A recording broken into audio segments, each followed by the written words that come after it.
Before that, knowledge check.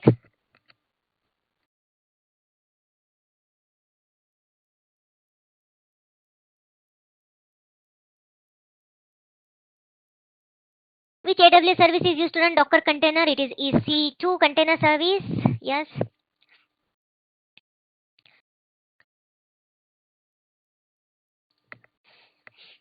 Which one is NoSQL product? Yes. So RDS is your SQL, DMS is your database migration, Redshift is your data warehousing solution, and then you have DynamoDB for NoSQL. Okay. Which service would you use to archive data for long-term storage? Very good. One who has Mahi. Why D? Long-term archive is always Glacier Mahi. Storage gateway is used in the hybrid environment, wherein you replicate, you migrate the data from your on-prem to your AWS cloud. Okay. Storage gateway is not a long-time archive solution. Remember. Fine. So now let's move on to the next set of services, that is networking. So networking, we have a very important service, that is VPC, virtual private cloud. So VPC, as actually it is from security point of view also, VPC is used. It's a you can create a network across your resources in the AWS cloud, whatever, or you can launch your resources inside your private cloud, inside your private virtual cloud, inside your public cloud.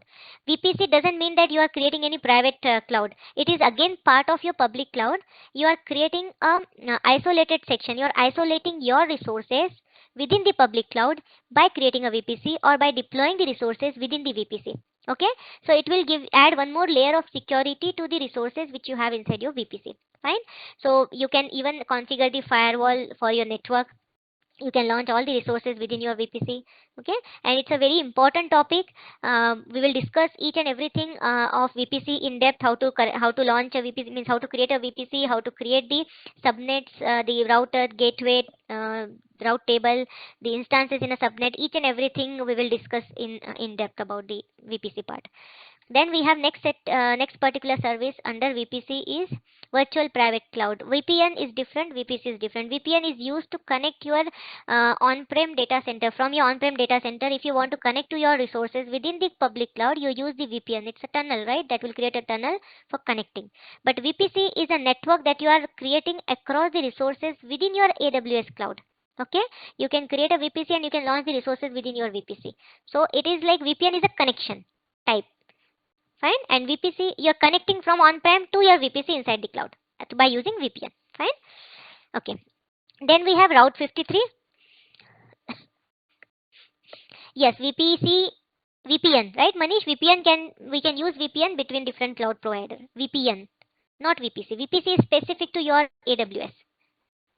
VPC is specific to your AWS. VPN you can use between. Not going in depth, Anujit, please request you to stick to the slide, just the basics. Okay. Inside VPC you can create multiple subnet, public, private and all, but I'm really sorry I cannot go in depth at this point, right? Just I need to keep to the basics at this point. Now moving to next service, that is Route 53. Route 53 is a DNS service in your AWS. It is, if you look at the name 53, 53 is the port number on which the DNS service works, and we have 66. It's a popular highway in US. So combining these two things, the name Route 53 has been given, and it's a DNS service used in the cloud. What is DNS? DNS is to resolve the host name to IP and IP to host name. Domain name to IP and IP to domain name. Fine. And again, we have a separate topic for configuring Route 53. Okay, so that's why I'm just giving an single line information on that. Then we have a direct connect service, which is used. It's a way of connecting into the AWS environment without using an internet connection. Let's say you are working in a hybrid environment wherein you have resources in your on-prem data center as well as you have some resources on the AWS cloud. Now, how will you connect from your on-prem data center to the cloud? Either you can connect through internet, but that will not be a secure connection. So you can just use the VPN, what we were talking about, or you can use the direct connect service. By using a direct connect, you can connect from on-prem to your to the VPC within the AWS cloud, okay, or to the resources within the AWS cloud. Fine. It is just like your lease line, MPLS, or you can even call it as a VPN as well. Okay. Fine. So now we have next section of service, that is analytics. Under analytics, we have various services highlighted here. So I will just give you one single line information on all these services one by one. We do not have any topic on this. We are not going to discuss in depth. It is out of scope of this particular module Solution Architect Associate, but just a overview is highlighted. This will not feature in the exam as well. Okay, but just from learning point of view, what services does AWS offer, what different products does AWS offer, just for you to understand what different options are available, what services are available. That's why the just a single line overview is sufficient at this point, and it's been highlighted, but definitely it won't come in the exam, the analytics services. Okay, so we have something known as Elasticsearch. Elasticsearch, it is used to index your data within your AWS environment. It's mainly used for indexing your data. So it's a popular open source search and analytic engine. And it is again a managed service. Okay, so it's managed by AWS. It's its own search engine within the AWS cloud. In the Elasticsearch is its own search engine. Someone asked me like whether it is Elasticsearch and Elasticcache, right? Elasticcache comes under the database category, database section. Okay, and this is under analytics, Elasticsearch.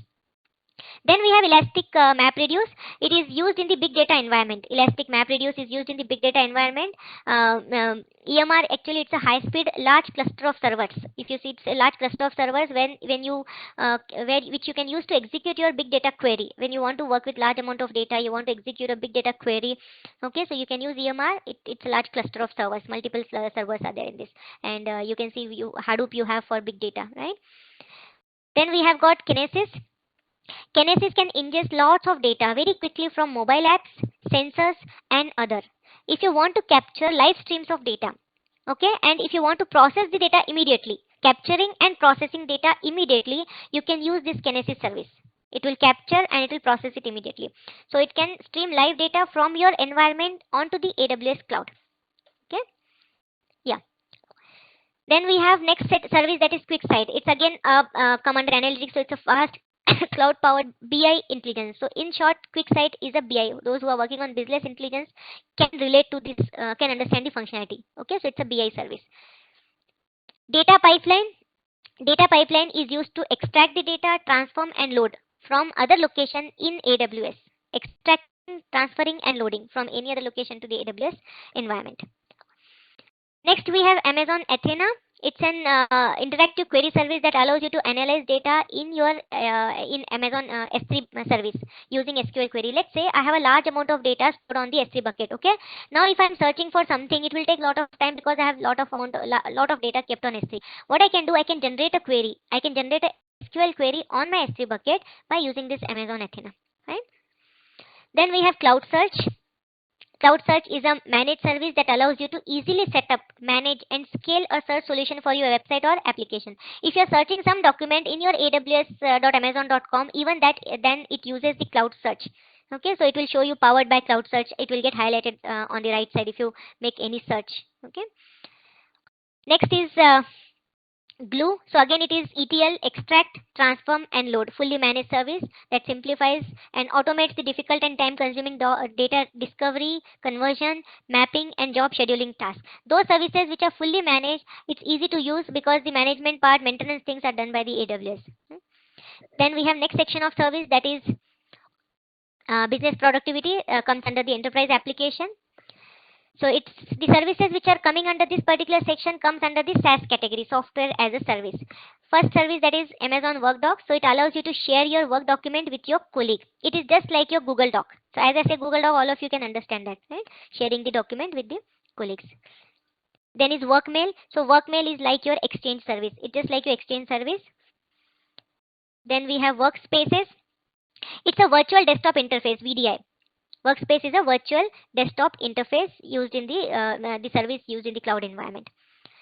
Next section of service, we have artificial intelligence, AI. So again, list of services are there here. Amazon Lex provides a conversational interface for your application. It is powered by same deep learning technology used in Amazon Ecos. Okay, so its Lex provides the deep functionality and it is flexible and flexibility of actual natural language understanding, NLU. And automatic speech recognition. So it is like used in the Alexa. Again, yeah. Next is, this will not again feature in the exam, the things, this particular category, artificial intelligence. So we have machine learning. So from the name itself, we can make out this is a service which is used in the machine learning. Amazon Polly. Which is used to turn your text into lifelike speech. Means you can make your application talk for you. You can type something and your application will generate a speech for the document for the data. So by using Amazon Polly, you can do that. Then we have recognition, which is used to recognize the images. So it is mainly used for image analysis of your application. Okay, fine. So let's have a quick knowledge check, guys. So quick. Okay, Route 53 gets its name from, everyone says A. 53 is the port that DNS uses. That's the correct answer. Very good. Yes, you all are right. Which service allows you to stream data to AWS? Data streaming. Live streaming of data, as I said. Forgot? Live streaming of data is always Kinesis. I'll just go back quickly to show you, to recall you.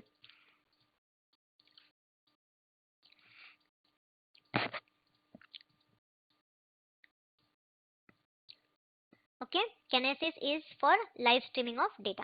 Right? I know it's quite difficult to remember so many services, so many products, but at least some names you can remember. Okay, next question. Which one is not an enterprise application?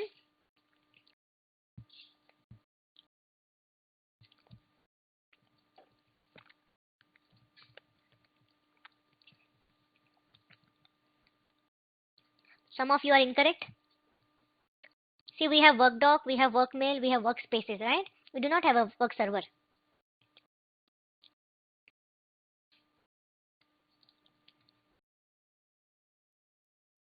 Okay.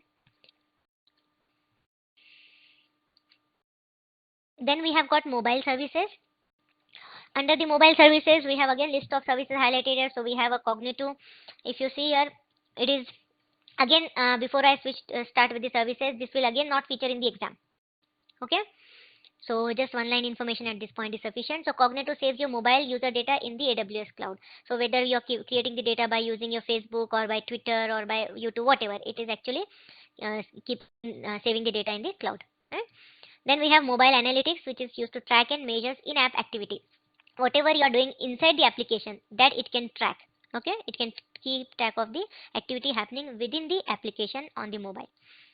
We have something known as SNS, Simple Notification Service. This particular service definitely will feature in the exam, and we are going to discuss this. I will showcase you the hands-on also, the demonstration of SNS, Simple Notification Service. So this service, which is used mainly for notification, you can send a notification on the mobile, email, SMS.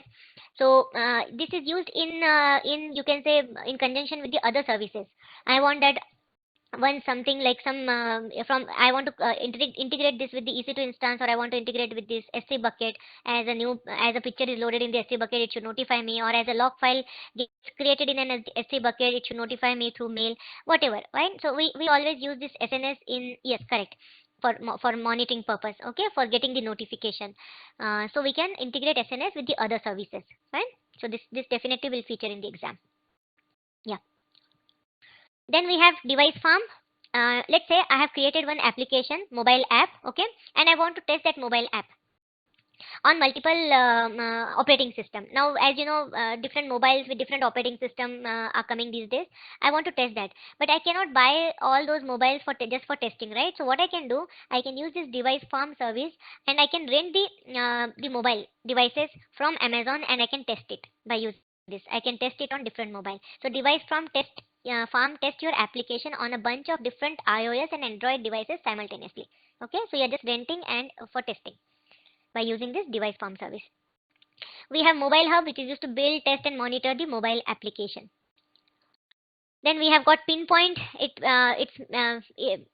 easy to run targeted campaigns to drive user engagement in the mobile application. So mainly it is used to target the campaigns and to mainly for marketing, I can say this is used, pinpoint service.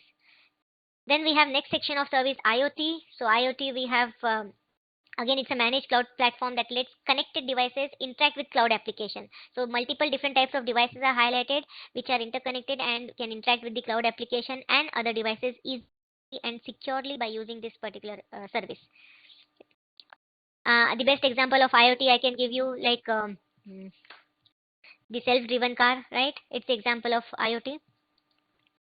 Then AWS Greengrass we have, wherein it's a software that lets you securely run local compute, messaging, and data caching for connected devices. Okay, computing, messaging, and caching. It's used. That's the functionality of Greengrass. Then we have now developer tools.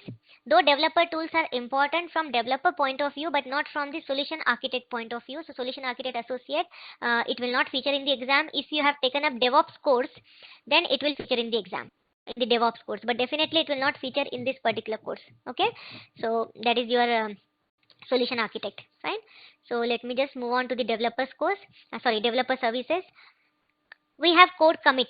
Code commit, the first service which is used to, like, it creates the AWS hosted version control for your code. Now let me just give you some information on this. um, we can use this, we can integrate with our GitHub repository as well, the code commit. See, whenever as a developer you are, let's say you are uploading some new version of your code on your GitHub repository, okay, and after that, you, by using code commit, it will fetch that code from GitHub repository and it will commit it. You have some code in the GitHub repository, code commit will fetch that code and it will commit. Then after you committed your code, you can even deploy code on your server or instances as well. Fine. But for deploying, you can use another service, that is code deploy service.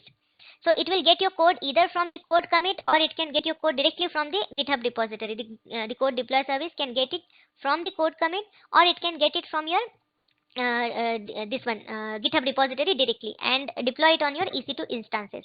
So main functionality of code commit is to get the data, get the code from the GitHub and commit it. Fine. So that is how that the same thing is highlighted if you look at this GitHub and then committing it here. And the other one which I said, code deploy. Fine. So code deploy is used with the code commit together. So these are all from the development. This one. What is that? Okay, GitHub is actually a code hosting platform for version control and collaboration. Code hosting platform. See, just like, for example, if you're working on a particular project, let's say multiple people are working on a project, okay? So you all can work with the code simultaneously, right? You all can work with the data of a particular project simultaneously from anywhere, fine? So that is actually is nothing but your GitHub, which is hosting a platform for version control and collaboration, multiple people collaborating together, okay? It lets you and other work together on projects from anywhere. And so it will be holding the code. It's a repository. GitHub is a repository. Commit can take the code from the repository and commit it. Fine. What is that? What will happen automatically once configured? I didn't get the question. What will happen after? In context with Gaurav, what is that? Yeah, Sunita, that's correct. It's a version control software. What this will Acha, okay, this will happen automatically once I commit my changes to GitHub repository. Okay, okay. Yes, once you commit the changes, okay, so it will automatically, like, it's a version control, right? So it's controlling different versions of your code. So it will, the code commit will fetch the code from the GitHub, the new version, whatever you have made the changes, and it will do commit. Yeah, fine. So what we were discussing, the code deploy with the code commit. It's used with the code commit. Fine. So the code deploy can either take the code from the code commit, or it can take it from the GitHub. Fine. And it can deploy it. Then we have code pipeline. So from the name itself, you can make out it is used for continuous deployment.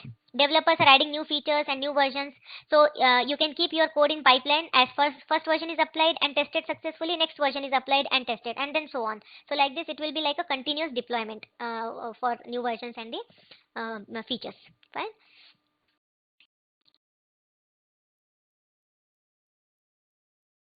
Then we have X-ray. It helps to debug. It's mainly used for debugging, just like the name X-ray has been given. So it's help developers to analyze and debug your production and distributed applications. Right? We have code build. It is again a fully managed build service that compiles your source code. It runs the test and it produces your software packages that are ready to be deployed. Code build. So these all these terms, those who are from development background, the code commit, code build, code deploy, all code pipeline, they can make sense out of this. They can relate to these terminologies. Okay, because the service names are same as what is used in the real time environment. Yes, continuous update. Continuous update. Do I get to configure which branch to deploy? What does that mean, Gaurav? Which branch means?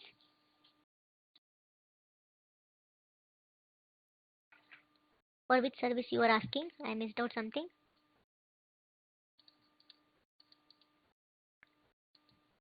Is it for the code deployment? Code deploy you are asking, right? Like in code commit, it pushes my code from repo to EC2. Okay.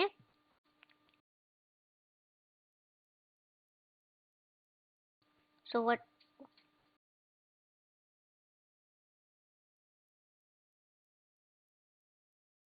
Is it related to? I think it's related to, I guess, the code deploy only. Okay, fine, fine, fine. Okay, anyhow, you don't have to focus much on the developer tools, right, from the solution architect, right? Okay, so knowledge check.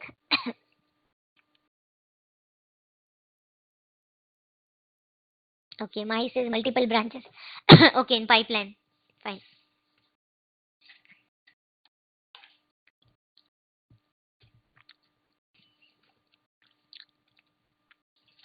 Okay, so all of you says Cognito. That's save mobile data. It's correct. Next question.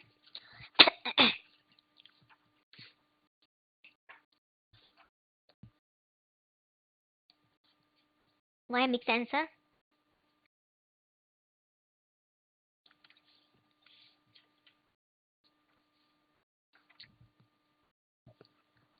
Code repository. Service used as a code repository. Hmm? Anujit Satya says C. I guess for this only. A from Pramila. Why confused?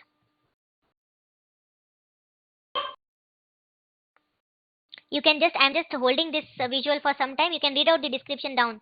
Okay, so that will help you to revise the thing. The code commit, code deploy. Just read out, all of you. I want you to read out this statement written down.